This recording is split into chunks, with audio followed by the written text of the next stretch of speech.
Assalamualaikum warahmatullahi wabarakatuh.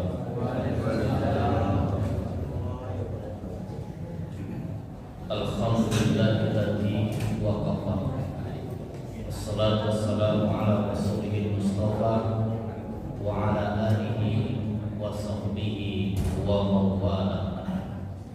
Asyhadu an la ilaha illallah wahdahu la syarika lahu wa asyhadu anna Muhammadan abduhu wa rasuluh.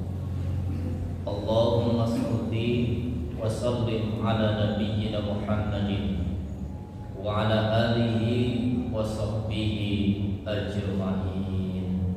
Amma ba'd. Jamaah subuh yang dirahmati Allah, kita bersyukur atas nikmat yang Allah berikan kepada kita. Nikmat sangat banyak, jumlahnya tidak terhitung. Namun inti dari nikmat Allah ada dua. Pertama nikmat dunia, yang kedua nikmat akhirat. Nikmat dunia, kita diberikan kesehatan. Yang sebelum subuh kita merasakan bagaimana nikmat keduniaan itu bisa menikmati makan dalam arti sahur untuk kesehatan kita. Kemudian nikmat akhiratnya, kita diberikan iman oleh Allah yang mengarah untuk keselamatan kita. Di antara iman itu kita terpanggil untuk melaksanakan ibadah puasa. Tanpa iman tidak akan terlaksana. Karena panggilan Allah puasa itu, ya ayyuhalladzina amanu, orang-orang yang beriman, kutiba alaikumusiyam. Ini kewajiban puasa itu untuk orang-orang yang beriman. Tanpa iman tidak akan terlaksana. Sebab banyak orang Islam waktu Ramadan bebas ngomongin ini. Makan siang warkop pun juga buka. Nah ini naudzubillah. Mereka agamanya apa? KTP-nya loh Islam, tapi imannya belum kuat. Mudah-mudahan mereka yang statusnya Islam diberikan kekuatan oleh Allah untuk tergugah melaksanakan puasa. Bulan ini Ramadan telah tiba 2 hari insyaallah. Nah, kemarin dan sekarang kita sedang berpuasa. Mudah-mudahan puasa kita menjadikan barokah untuk kehidupan kita. Amin. Salawat dan salam semoga tetap terlimpah kepada junjungan kita Rasulullah Muhammad sallallahu alaihi wasallam. Baik jamaah yang dirahmati Allah, lanjutan dari kitab Lu'lu' wal Marjan. Kita masuk pada urutan hadis 364. Bab taqlil fi tafridi salatil asr. Salatul asr. Bab yang menjelaskan tentang ancaman bagi orang yang melalaikan sholat asar. Hadisnya pendek, simpel, tapi penuh makna. Baik, hadis 364. Hadis Ibnu Umar anna Rasulullah sallallahu alaihi wasallam qala. Hadis yang bersumber dari Ibnu Umar. Ibnu Umar itu Abdullah bin Umar, putra dari Umar bin Khattab. Bahwasanya Rasul sallallahu alaihi wasallam pernah bersabda, "Alladzi tafutuhu salatul asri ka'annama wutira ahlahu wa malahu." Siapapun yang luput meninggalkan salat asar, siapapun yang luput mengerjakan salat asar, ka'annama wutira ahlahu wa malahu, seakan-akan kehilangan keluarganya dan hartanya.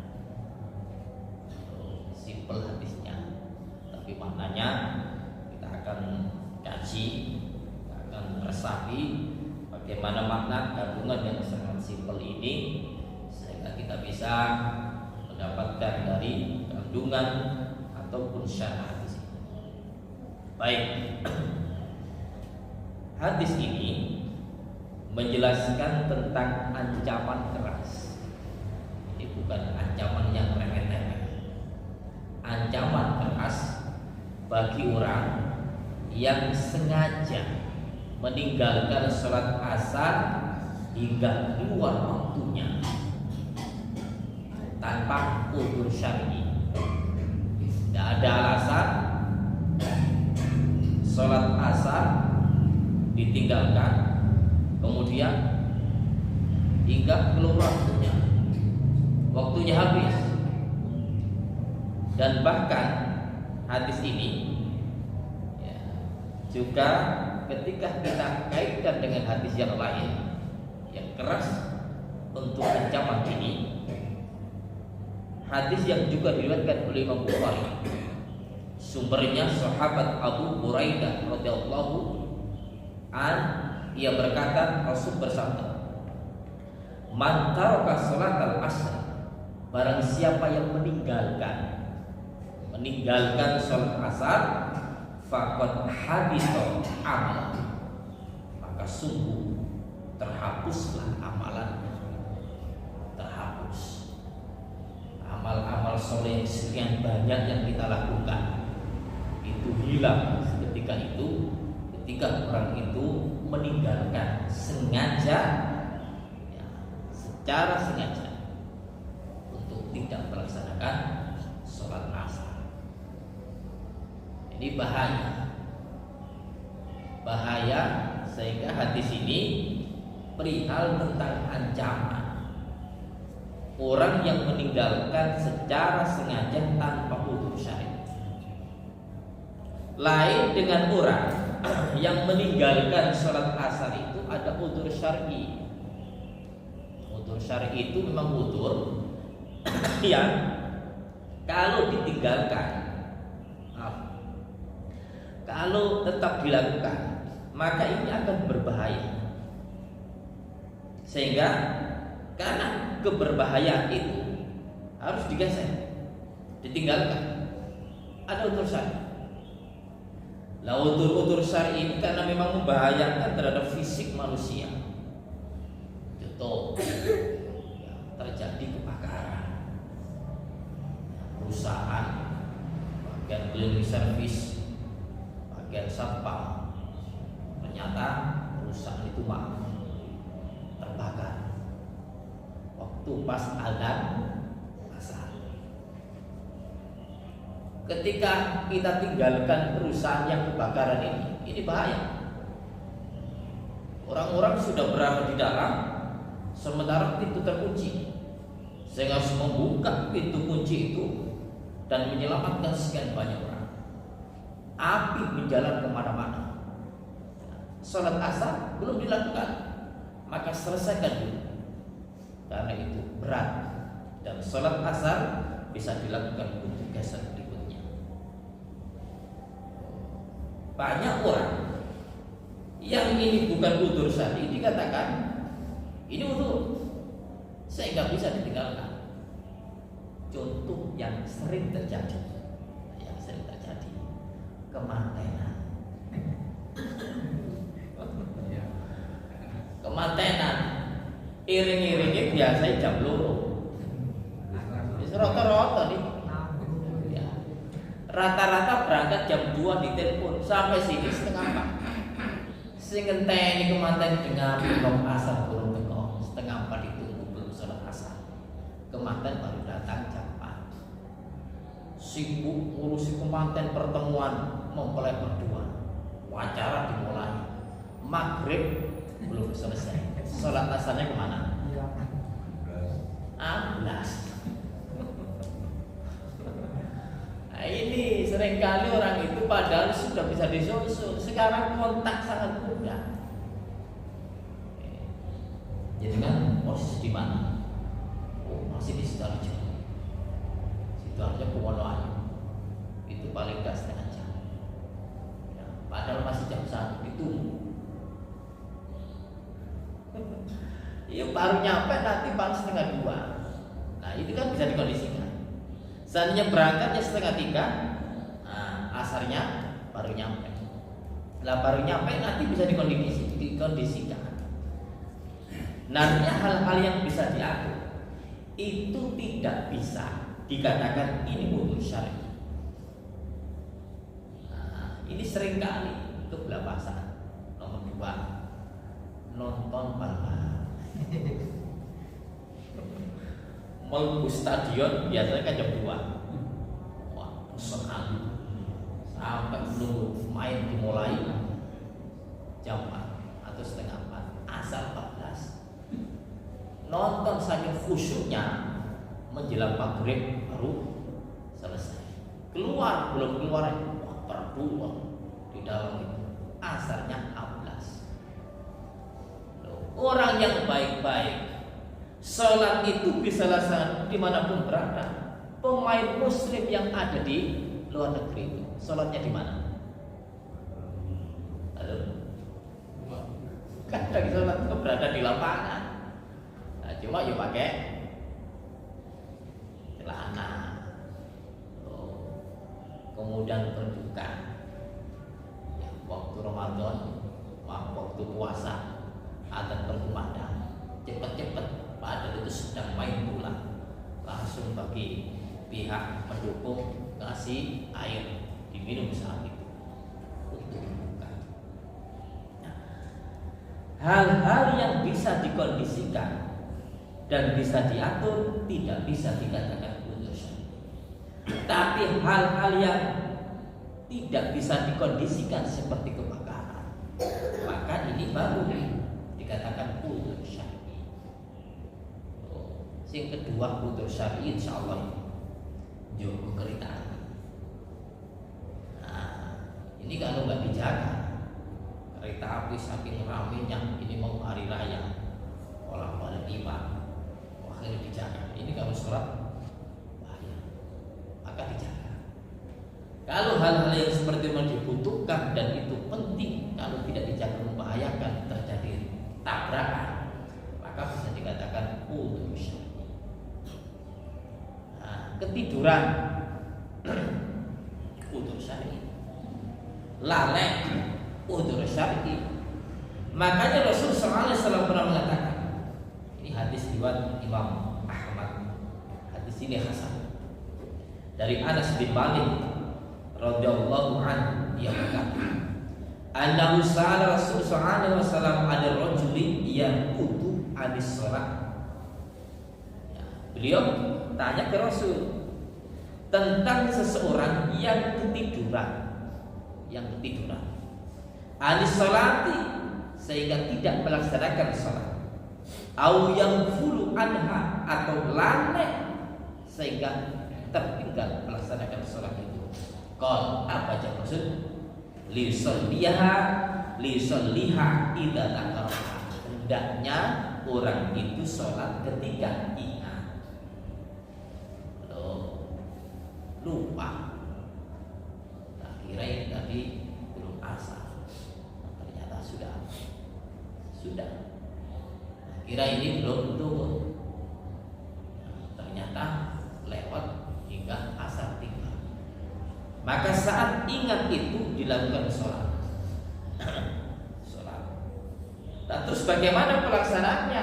Kadang-kadang orang bingung. Ini tiba sholat asar, saya belum sholat zuhur, sudah masuk masjid jamaah sholat asar. Kita sholat zuhur dulu, apakah sholat asar? Halo, ibu-ibu. Nah, belum sholat zuhur, masuk jamaah sholat asar. Nah, itu belum dilakukan. Masuk ke jamaah sholat asar karena kelalaian. Zuhur dulu apa asar dulu? Napa? Intine podo ae. Nah, kalau ketika ingin, wah ini jamaah sholat asar, ikuti sholat asar, tidak apa-apa, karena untuk menghormati waktu itu. Kami ingin niatnya untuk sholat duhur aja, ikuti niat jamaah beda. Jadi niatnya sholat duhur, tapi imamnya sholat asar, boleh dua-duanya. Sehingga nanti habis itu baru melaksanakan sholat apa? Tadi belum sholat duhur, habis sholat itu dilakukan sholat yang lalai tadi, yaitu sholat duhur. Atau saya niat untuk sholat duhur dulu, habis itu sholat asar. Kita tidak sulit. Jadi boleh dua-duanya. Nah, ini sehingga tidak menyulitkan dan juga tidak membingungkan ketika seorang itu lalai dalam sholat, karena itu untuk syar'i, kemudian menghadapi jamaah. Nah, beda niat dalam pelaksanaan sholat jamaah itu tidak apa-apa. Karena ketika kita bahas tentang sholat sunnah, di antaranya hadis yaitu Rasul ketika mengutus sahabat untuk ke Yaman, mengutus Mu'ad bin Jabal. Ternyata ketika berada di Yaman itu, Mu'ad bin Jabal sholat asar menjadi imam, kemudian pulang di lingkungan yang belum tempati. Ternyata lingkungan yang belum dia ditempati itu belum sholat. Maka Mu'ad bin Jabal sholat lagi. Nah, sholat lagi artinya untuk sholat isya di hadis itu.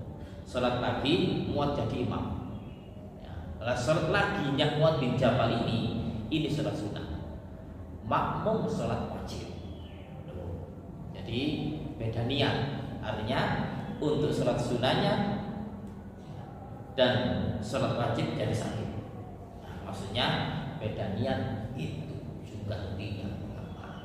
Balik tadi, niatnya tidak sholat duhur, kemudian gabung di sholat jamaah. Nah, itu baik. Balik ke hadis ini. Adapun orang yang melaksanakan sholat asar, sholat asar tepat pada waktunya, ini ada berita gembira. Berita gembira yaitu akan dimasukkan surga oleh Allah Subhanahu wa taala. Rasul mengatakan, "Man sholal bardaini dakhalal jannah." Siapa yang sholat di dua tempat yang dingin, dakhalal jannah, ia masuk surga. Dua tempat yang dingin itu ulama mengatakan inilah sholat subuh dan sholat asar. Di antaranya adalah Dr. Mustafa beliau mengatakan yang dimaksud bardai itu adalah sholat subuh dan sholat asar. Demikian juga Abu Muhammad ketika ditanya, wahai Abu Muhammad, apa yang dimaksud dengan bardai? Belum menjawab, yaitu sholat subuh dan sholat asar. Sholat subuh dan sholat asar dikatakan sholat yang dingin karena mengapit karena mengapit siang hari. Nah, siang hari. Maka bardai ini waktu dingin, waktu subuh ini. Kemudian waktu dingin yang kedua yaitu asar, karena sudah tidak panas lagi. Kalau orang itu istiqomah menjalankan sholat tepat waktu di dua tempat ini, akan mendapatkan jaminan surga dari Allah Subhanahu wa ta'ala. Ini luar biasa. Inilah cara Allah, cara Rasulullah memberikan keistimewaan dari waktu-waktu yang tersedia. Dari sekian banyak sholat, ternyata ada sholat-sholat yang istimewa. Kenapa sholat ini diistimewakan? Karena pelaksanaan dua tempat ini, berat, berbeda dengan 3 sholat yang lain. Sholat subuh banyak orang yang tiduran. Kalau imannya kuat sih lebih semangat, apalagi bulan Ramadan ini. Sebelum subuh sudah bangun karena sahur. Kemudian sholat jamaah subuh, luar biasa hadir dalam sholat jamaah. Kemudian asar, kenapa ini ditunjuk oleh Rasul dan Allah Subhanahu wa taala? Karena sholat asar itu sibuk-sibuknya orang. Sementara orang sibuk, tapi dia menyibukkan untuk memilih waktu yang istimewa itu, yaitu sholat asar. Peperangan nafsu luar biasa. Nafsu ingin melulu kerja sampai tuntas. Ternyata dalam nafsu yang hakiki adalah ingin mencegah nafsu itu untuk tetap melaksanakan sholat asar. Ini luar biasa karena peperangan ya nafsu itu ya, cara mencegahnya itu harus diperangi, ditahan. Kalau nggak dikejar, ditahan untuk menghindari nafsu itu nggak akan selesai. Karena tidak ada obatnya. Obatnya itu nafsu itu harus dicegah, diperangi kita. Sedikit melenceng berbicara nafsu. Nafsu itu menurut penyair, an-nafsu kafifah. Nafsu itu seperti bayi. Ketika engkau biarkan bayi itu menetek susu ibunya, maka ia akan terus menetek. Tapi ketika bayi itu kau perangi untuk dicegah, jangan sampai menetek terus sampai usia 2 tahun itu, maka dia tidak akan berhenti. Lah cara untuk mencegah nafsu itu dia apa? Bayi sing netek terus kepada sapi. Lah nyampe ini harus berusaha, harus diperangi, dicegah.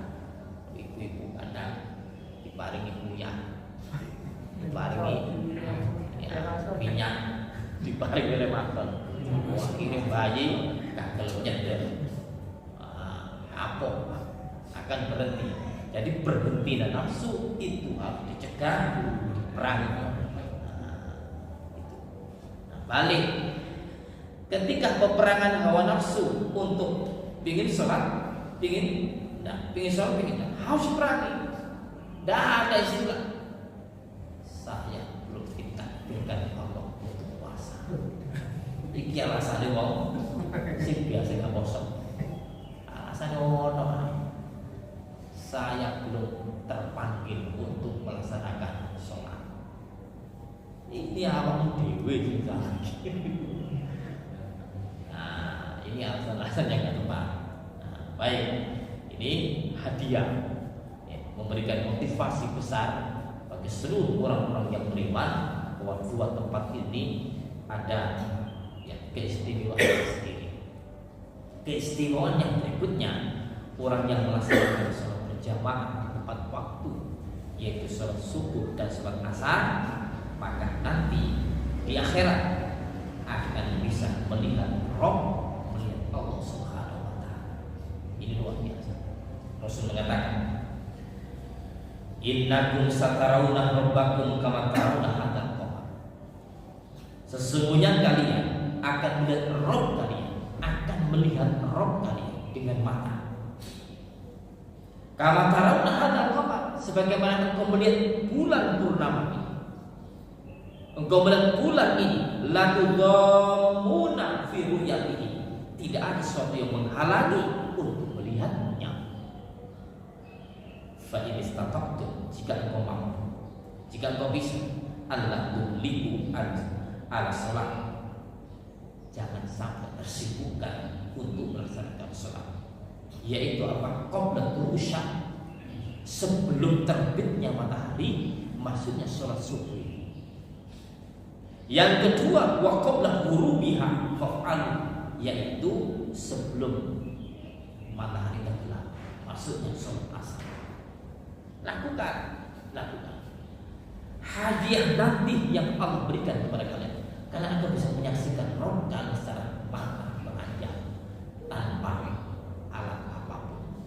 ini hadiah otomatis surga yang dapati. Yang tadi di hadis yang awal, kemudian yang kedua akan diberikan keistimewaan untuk bisa menyaksikan langsung Rob, yaitu Allah Subhanahu wa Ta'ala.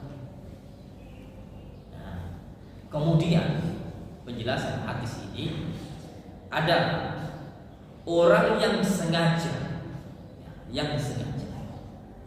untuk mengakhirkan sholat asar dari waktunya, untuk mengakhirkan sholat asar dari waktunya sehingga terlepas waktu itu.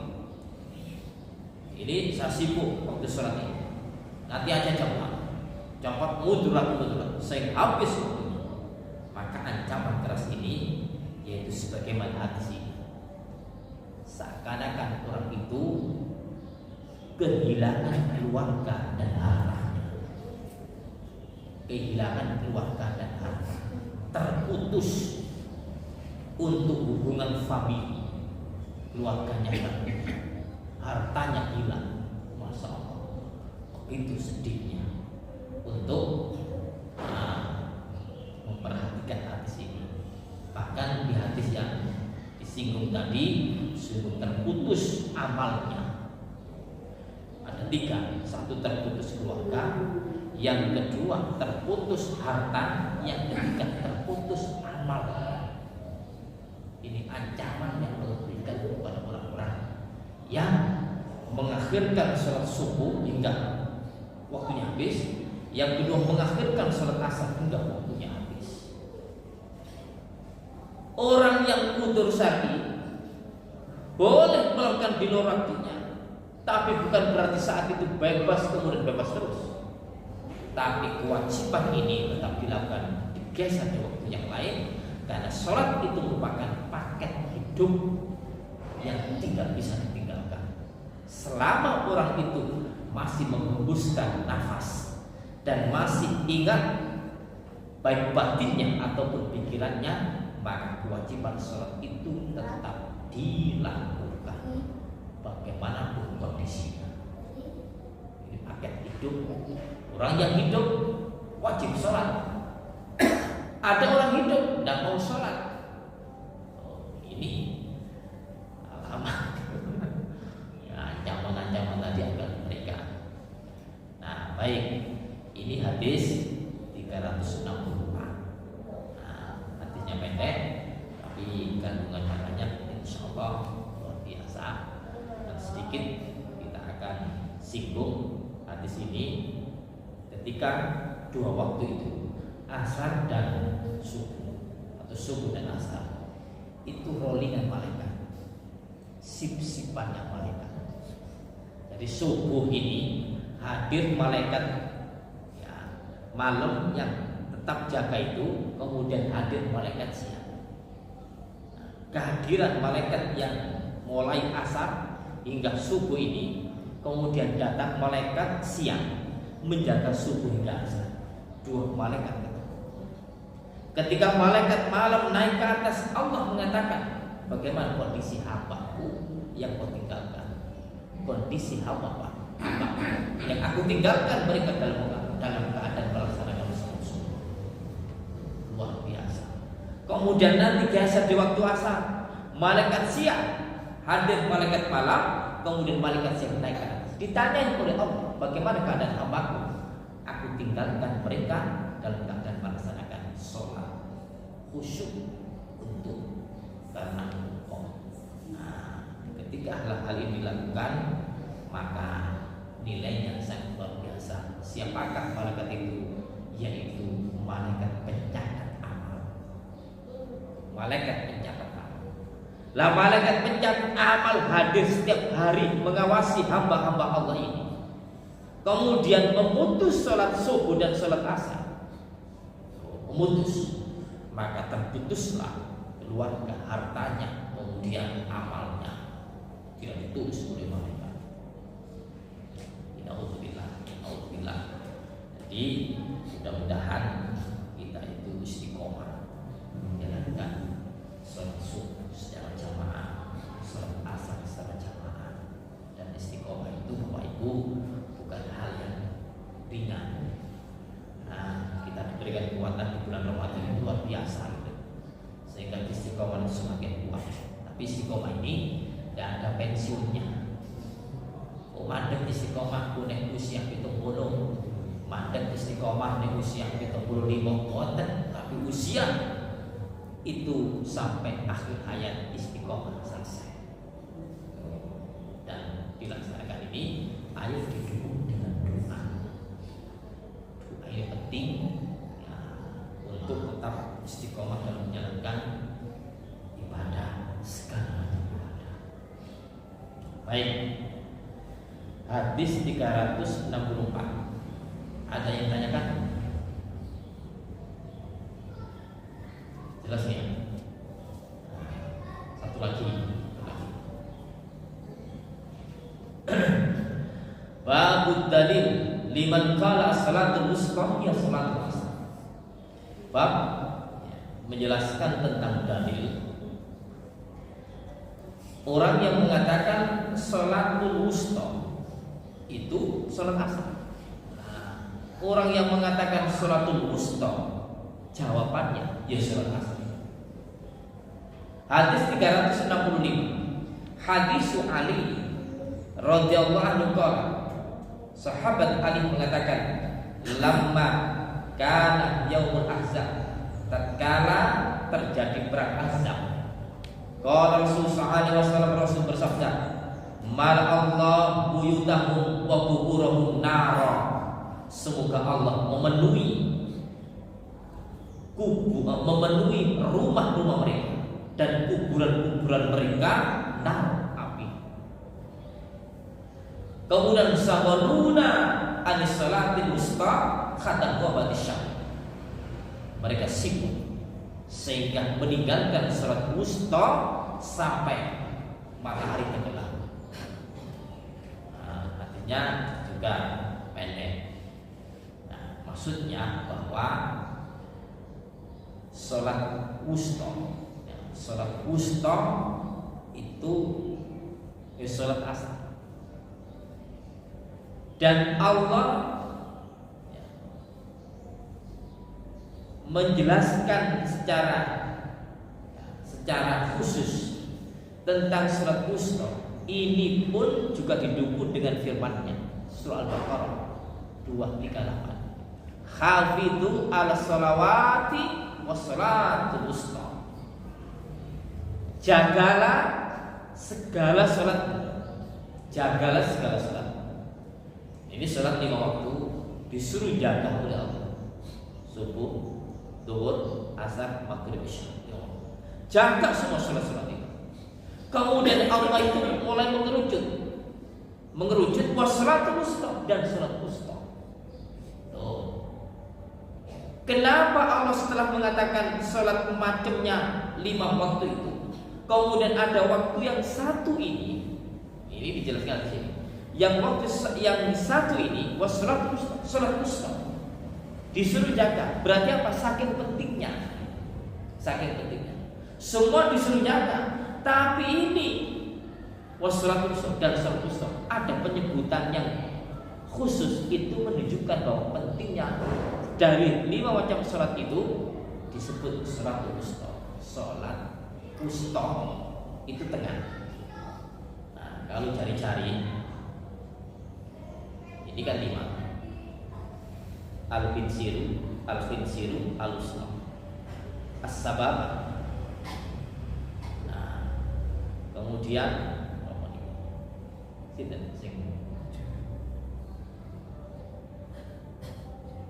dari telunjuk. Dari 5 jari ya, al-finsiru, al-wusta, tengah-tengah. Wusta itu tengah-tengah. Kalau jari tengah-tengah ini namanya wusta, pas. Yang namanya salatul wusta itu salat tengah-tengah. Diambil 2 salat, yaitu tengah-tengah maghrib, isya, kemudian subuh dan zuhur. Tengah-tengahnya asar. Meskipun sekian banyak ulama ada perselisihan, tapi yang merojeh untuk hadis dan ayat itu dijelaskan oleh ulama itu yang disebut dengan sholat wusta, itu adalah sholat asar. Sholat asar. Dan mengerucut dari yang lebih jelas, ini kan penyebutan sholat wusta, mengerucut hadis yang jelas, hadis yang diriwayatkan oleh Muslim, sagoduna an sholatil wusta, kami tersibukkan, ya, maaf, kami tersibukkan untuk meninggalkan sholat wusta. Apa itu sholat wusta? Sholatul asar, itu jelas. Sholat asar, hadis itu diriwayatkan oleh Imam Muslim. Kemudian Rasul mendoakan mala'a buyutahum wa quburahum nar. Mudah-mudahan Allah memenuhi rumah-rumah mereka, kuburan-kuburan mereka dengan api. Oh, dengan api. Maksud hadis ini juga bahwa adab kubur itu ada. Adab kubur ada. Jelas. Dan yang berikutnya, boleh mendoakan orang-orang kafir.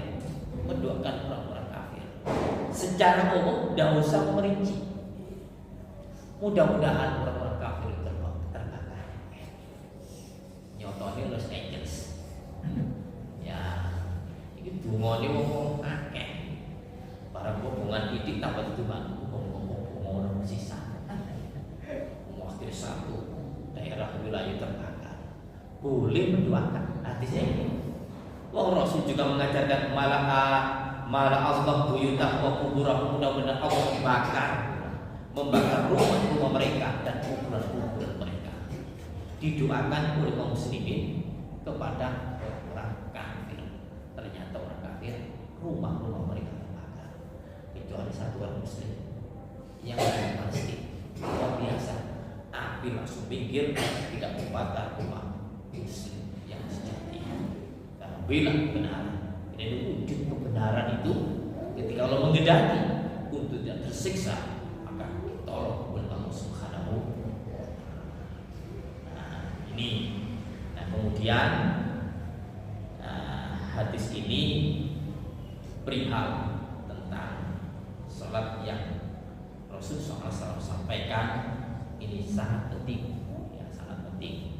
Tapi rentetannya sebetulnya dua sholat, subuh dengan asar. Nah, dari dua hadis ini semakin jelas bagi kita bahwa dua tempat ini adalah dua tempat yang istimewa, subuh dan asar. Keistimewaan itu karena memang ya, asbabnya berat. Nah, kalau berat maka hasilnya pun juga berat. Bukan berarti sholat-sholat yang lain tidak istimewa. Inilah kehendak Allah dan diberikan kepada umat ini sekian banyak kewajiban. Ada kewajiban yang memang diberikan kelebihan. Nah, kelebihan ini hasilnya kau sendiri yang menikmati nanti di akhirat. Dan ini hanya diberikan kepada umat-umat ini, tidak diberikan kepada umat-umat terdahulu. Nah, umat-umat kita ini usianya pendek, tapi Allah paparkan, Rasul jelaskan. Ini ada keistimewaan sehingga puasanya banyak, tidak perlu usia panjang, ratusan tahun melakukan ibadah. Cukup sekian tahun, akmaru ummati baina sittin wa sab'in, 60 apa itu cukup? Lebih tidak banyak. Ketika engkau konsentrasi dan istiqomah menjalankan sholat, kemudian ada sholat yang istimewa engkau lakukan. Amal ibadah sekian banyak engkau lakukan, maka engkau mendapatkan amal-amal sholat yang banyak yang nanti akan mengangkat Anda untuk dimasukkan ke surga Allah Subhanahu wa taala. Jadi keistimewaan itu disebutkan oleh Rasulullah. Ada yang paketannya itu adalah harian, ada yang mingguan, ada yang bulanan, dan ada yang tahunan. Keistimewaan itu apa? Tahunan, paketan Ramadan. Tahunan, nah ini istimewa. Bulanan apa? Ada puasa, Ayyamul Bid 3 hari itu. Memang satu bulan sekali dilaksanakan 3 hari. Kemudian paketan mingguan istimewa hari Jumat, istimewa dan hari-hari sekian 7 hari itu yang diistimewakan satu, yaitu hari Jumat. Ini mingguan. Yang harian paket istimewa, yaitu dari waktu yang tersedia sholat malam. Sholat malam sekarang digeser untuk sholat apa? Sholat tarawih. Boleh dilakukan habis asar, habis isya, kemudian ya malam. Ini waktu-waktu istimewa. Dan waktu malam itu ya kita gunakan untuk makan sahur. Sahur itu waktu istimewa dan waktu mustajabah. Banyak ya, ulama-ulama terdahulu itu mengistimewakan waktu makan sahur itu untuk beristighfar kepada Allah, untuk bermunajat, berdoa kepada Allah, karena waktu-waktu itu adalah waktu yang mustajabah. Nah, ini 2 hadis yang kita kaji pada kesempatan pagi ini. Mudah-mudahan bermanfaat. Ada yang disampaikan? Gini kan, saya kan kerja pabrik ya. Setelah itu dari pabrik pulang jam 4, sampai di rumah setengah 5. Dari sedangkan saya hobinya itu ayam burung ya. Setelah pulang masih belum asar. Nah, yang saya tanyakan itu, umpamanya asarnya maghribnya kurang 3 menit, boleh tanggal? Terima kasih tadi.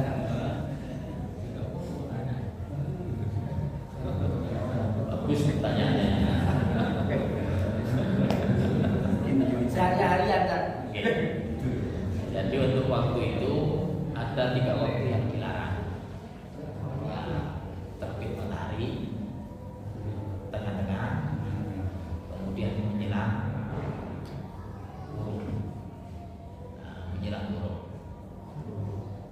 Kalau sudah menjelang buruk, waktunya memang itu. Kan tidak cukup, sebetulnya 3 menit itu cukup. Sholat ini setengah maghrib. Apa itu?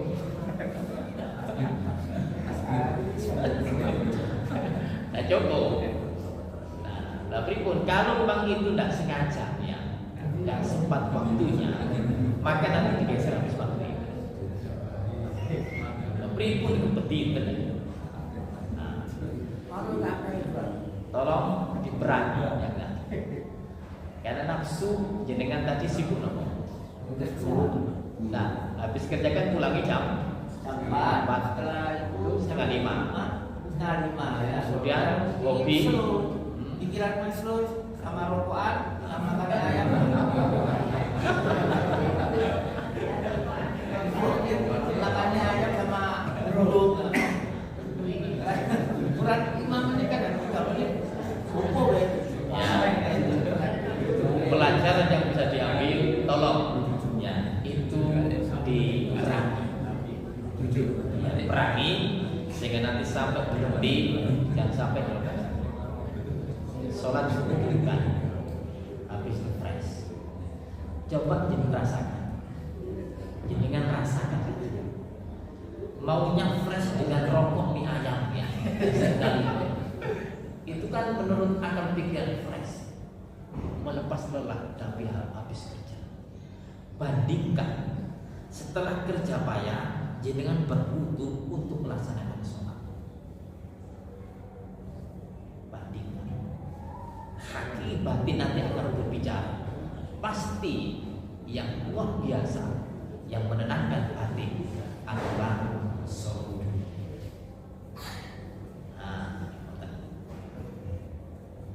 Jelas ya? Jadi hentikan ya. Kemudian sudah sholat. Assalamualaikum, saya menyambungkan dari dengan Bapak tadi ya. Cuman saya perlu masukkan, itu kan artinya itu hanya sepekan itu, besok tidak turun lagi. Nah itu kan ada darurat ya. Tidak dibiasakan, maksudnya tidak dibiasakan. Jadi artinya itu hanya 1 pekan. Tidak biasakan maksudnya itu tadi. Terus apa? Seperti itu. Hanya 1 pekan. Jadi darurat lagi, darurat. Darurat. Iya darurat. Darurat ini nggak bisa dibuat untuk Ya, akal-akalan. Nggak bisa. Karena itu pertanyaan itu pembelaan dari pertanyaan. Tadi kan memang ngaku ya, jujur. Bagus jujur, tidak apa-apa. Kondisi seperti itu. Tapi ternyata jawabannya tidak bisa kan ya? Tidak bisa, harus dialihkan. Perang hatinya sholat, kemudian lainnya. Insya Allah fresh. Karena sholat itu akan menenangkan, ya, menenangkan hati. Itu ayatnya jelas. Kalau tadi 1 minggu, nah akal-akalan. Insya Allah. Kalau pekerjaan, ya, makanya pekerjaan tadi yang saya contohkan memang pekerjaan yang memang kondisinya dulu kebakaran, ya. Damkar itu kan mempekerjakan ya, tapi kondisinya harus menyelesaikan kebakaran ini bisa mungkin saya. Dokter operasi, ini kalau dilepas, nah maka geser waktunya. Ini, dokter Pak India. Gitu, Pak. Ini maaf ya, ini saya pernah terjadi saya sendiri. Kan saya orang Kota Desa. Kan azan-azan, dia bertemu sama pasir. Pemotongan besi ya. Ini kan diratakan. Allah Akbar, ya kena main. Terus asal-asal oh sing ini, terus saya sholat kan harus tekan sholat ya. Ayo sholat, wah cocok, saya lompat lari, tapi saya tak lompat. Saya harus seperti itu. Tapi tauhidnya itu diperangi, itu sudah luar biasa ya. Jadi saya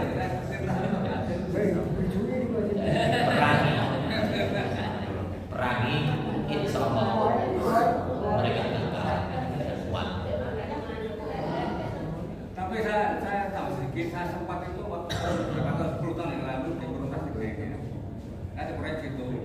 Pertama berdiri mendekatkan rumah yang ada. Saya mencari musola tutup tahu. Saya panggil itu di pelopor sama saya panggil. Kenapa nggak diberikan musola dulu? Mau musola dulu harus dibangun baru rumah. Baru yang penting. Dia minta apa? Luar biasa. Saya itu. Dan ribut, Kan cukup. untuk Mudah-mudahan Bapak Ibu kita diberikan kekuatan Allah untuk istiqomah ibadah hingga tuntas kehidupan kita dan diberikan kegiatan amal-amal yang soleh yang bermanfaat untuk kita, diberikan rezeki halal, diberikan rezeki halal thayyibah dan juga pekerjaan yang tidak mengalahkan urusan akhirat. Sehingga tetap urusan dunia kita niatkan untuk akhirat, insya Allah keduniaan itu nanti akan terbuka hati kita untuk tujuan akhirat, sehingga tidak tertinggalan kewajiban-kewajiban yang Allah memberikan kepada kita. Mudah-mudahan keluarga kita memberikan ketenangan dan kebahagiaan baik batin maupun zahir, dan diberikan keturunan kita soleh dan solehah. Insya Allah hidup kita bahagia. Akhir dalam kita tutup dengan doa kafaratul majelis. Subhanallahumma wa bihamdika asyhadu an la ilaha illa anta astaghfiruka wa atubu ilaik. Assalamualaikum